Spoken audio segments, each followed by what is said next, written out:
It's another beautiful day here in the Shire. And this time, we're heading north of the 49th parallel for a Canadian dessert that's so popular, it's even been on their postage stamps. This no-bake treat is named after a little town near Vancouver and the local hospital's community cookbook that it came from. Blowing minds since 1952 and hiding in plain sight across the border for decades. This time, Renee's making Nanaimo Bars. This British Columbia treat has a chocolate graham base with coconut and almonds, a custard middle that stirs up strong opinions, and a chocolate top that only cuts clean if you time it just right. And today, I'll show you exactly how to make it. First step, we're going to start with the base. We're going to put this in an 8x8 pan, and this is a no-bake dessert, so that makes it even better. We want everything to be about the size of sesame seeds, so we're going to put each one of these ingredients. We've got some graham crackers, some almonds, and some coconut. And we're going to do each one. These are slithered almonds. But if you start with whole almonds, obviously this would take a little bit longer.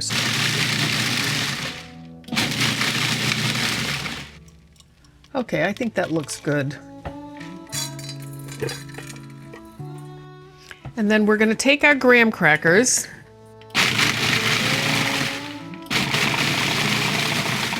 That looks good enough. We're going to get those out of there.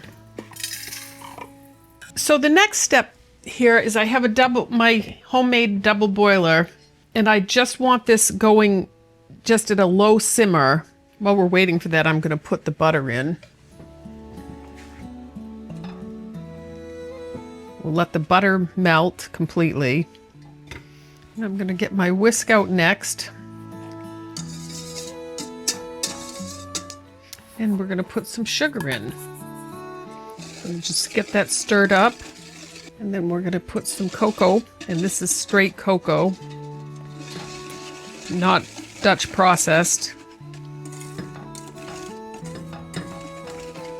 We're going to let this heat up and dissolve completely. As far as I can tell, there's not one thing about this recipe that's not important according to the recipe and the historical information that I found as I was doing my research for this. Just want to make sure that's completely dissolved. And in the meantime, while we're waiting for that to heat up, we're going to take an egg and beat it in the bowl. All right, so we're going to take our egg and we're just going to beat that up so that there's no parts of the white or the yellow that are separate from one another. And what I'm doing here is I'm lifting, scraping, and stirring at the same time. And you don't want any pieces of white. That's looking pretty good. We'll just give it another. This is also how I do scrambled eggs. Okay, all right, let's see how this is doing now. I do not feel any more sugar on the bottom. All right, so now what we're going to do is we're going to temper our egg. We have to add an egg to this, and if you add this egg, it will cook it. So what we're going to do is we're going to take some of this hot mixture and pour it into our egg to warm that egg up. And you just want to keep mixing that. We're going to do this a few times. I'm going to add. We're heating our egg up so it's the same temperature as the mixture.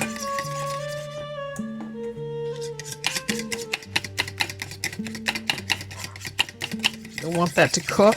We're just trying to warm it up. See, there's no pieces of egg floating in there, and I'm going to do it one more time.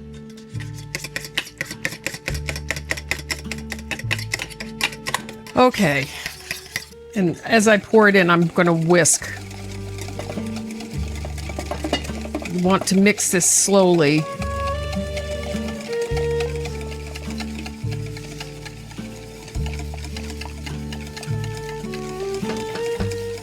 Oh no, is that? I don't know if that's working.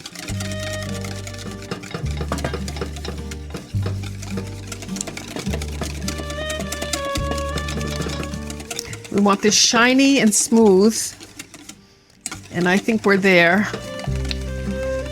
So we're going to take this off of the heat now, and that's what we want this to look like. It's shiny, it's smooth, and then we're going to add these ingredients immediately.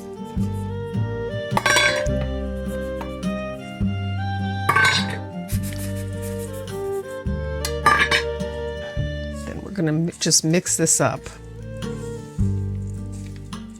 Woo, that smells so good. Wow, I love the way that smells. Oh, this looks great.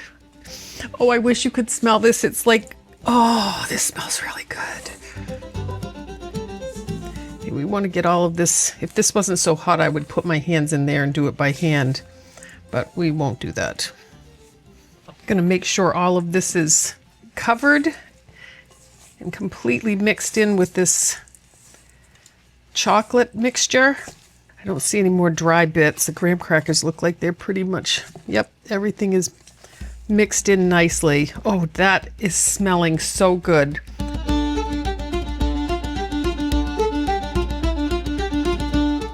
Okay, so I have an 8x8 pan, ungreased pan here, and we are going to dump this in. Make sure you check the temperature before you start poking at this, but it's cooled off enough to be able to touch. So we're going to, this has to be completely even.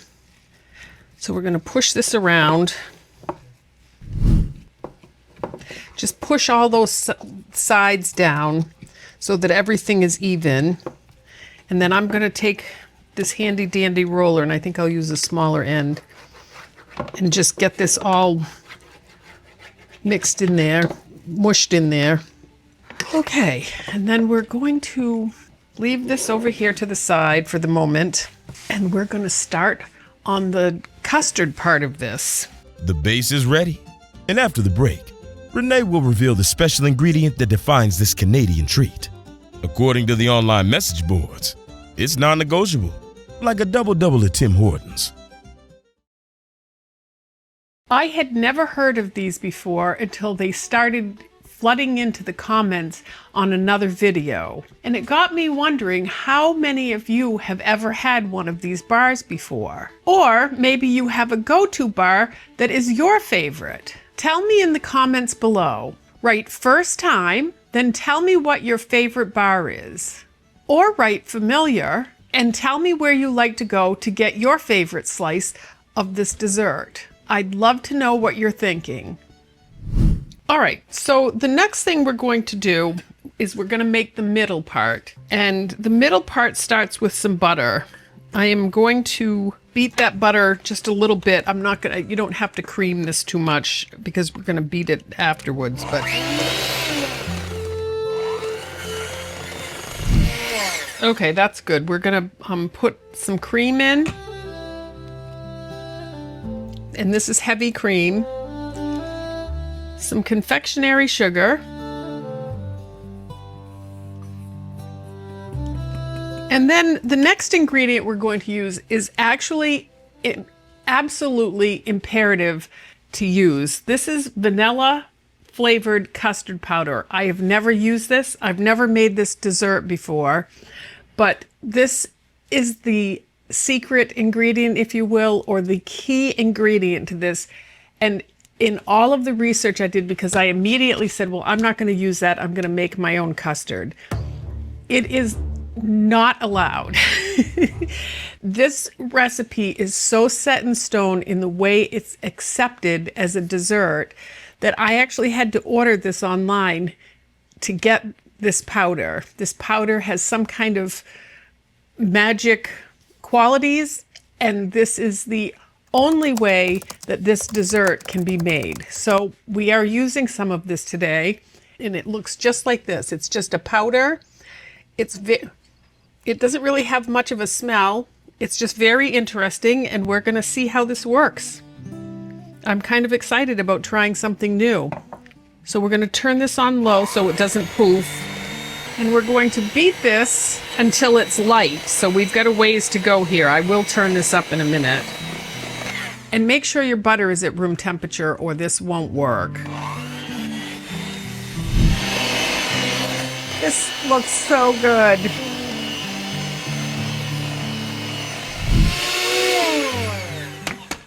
Okay, if you remember when we started, we couldn't beat, it was all over the sides and nothing in the middle, but you can see it's, we've put some air into that, so it looks like there's more volume there. I think should I taste it? Should I taste it now? I'll just taste a little bit. Oh, yum. Oh, yum.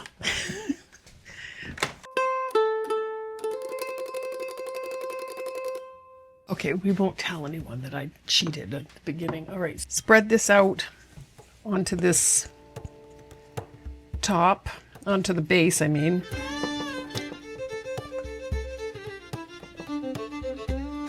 We're gonna just spread this around.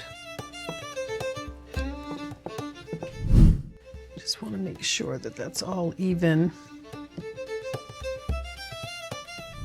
Okay, I'm going to clean off the sides so that the chocolate doesn't have any of that on. The next step is to put a topping on this, and we don't want any of that mixing in, so I'm just going to make sure the sides are relatively clean.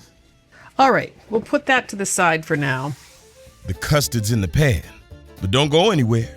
After the break, Renee adds the final layer, the one that sparks debates, destroys friendships, and once got someone banned from a curling club in Moose Jaw.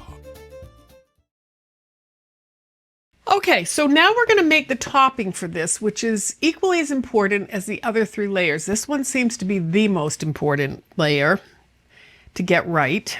And so we've got 4 ounces of semi-sweet chocolate, and I'm going to break this up, and this is not requiring a double boiler. And then we've got a couple of tablespoons of butter. We're going to watch this.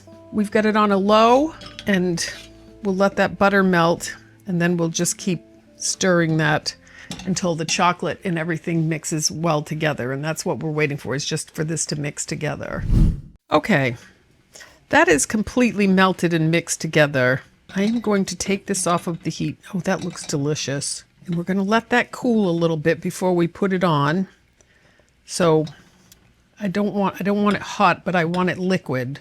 Okay, I'm worried about my pan being too hot on the bottom, so I'm going to take this out and put it in a bowl where it can cool without me worrying that it's going to burn on the bottom. This is cooling down. We don't want it to go on here warm because it will melt the pudding, but we don't want it to get hard. So there's a fine line here between right and wrong. All right, so this is cooled off enough. I'm going to put this on.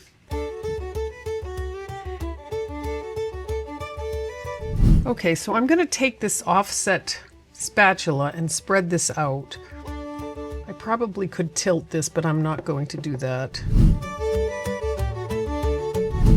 I'm going to let this sit on the counter. I know this is supposed to be smoother than this, but I don't want to mess with this anymore. So I'm going to leave this on the counter for 15 minutes and let this settle, and then we'll come back for the next step. We're going to score this now, and the reason I know this is ready is because I can put my finger in here and I can see my fingerprint, but nothing's sticking to my fingers. So I'm going to we're going to only go through oh, that's cool. The depth of the chocolate. And I got this hot by running it under hot water.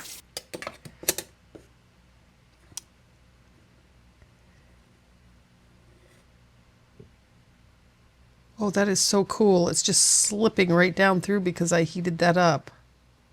Oh, cool.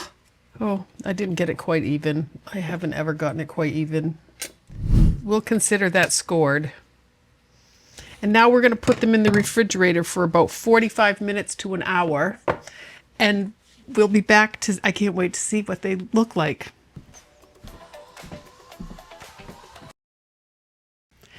Okay, it's been about 45 minutes. I'm going to check on this and see if it's ready. We can cut it. Nanaimo Bars, now that's cuisine. Dancing sweet,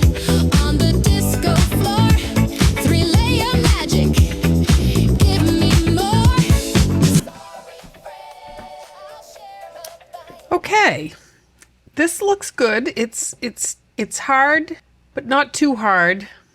It feels perfect, actually. You don't want this to be, when you bite into it, you don't want it to go snap and the whole thing cracks open. You want it to be a little bit soft when you leave this at room temperature. I've heated up my bench scraper, so we're going to cut straight down through. You do not want to drag because the layers won't come out separately. So we're going to go through and we're going to go all, oh,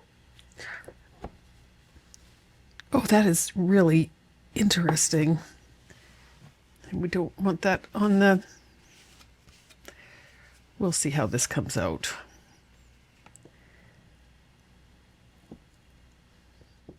Straight back up. Trying to keep those layers clean. Okay. So now let's see how these look. Oh, look. That is gorgeous. Oh my word, that looks delicious. Oh, they look really good. How fancy. The edge of that looks perfect. And that just, this is... Okay, let's try a bite.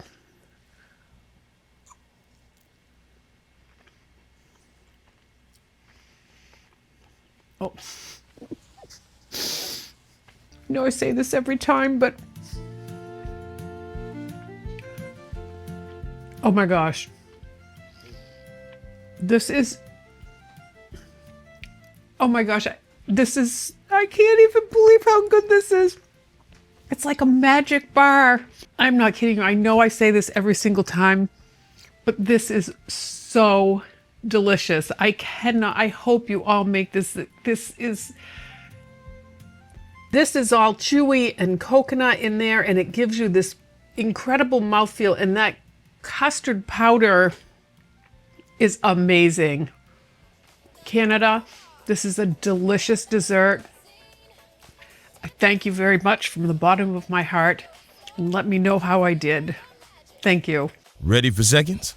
Don't put your spoon down yet. Tap this video and Renee will meet you there.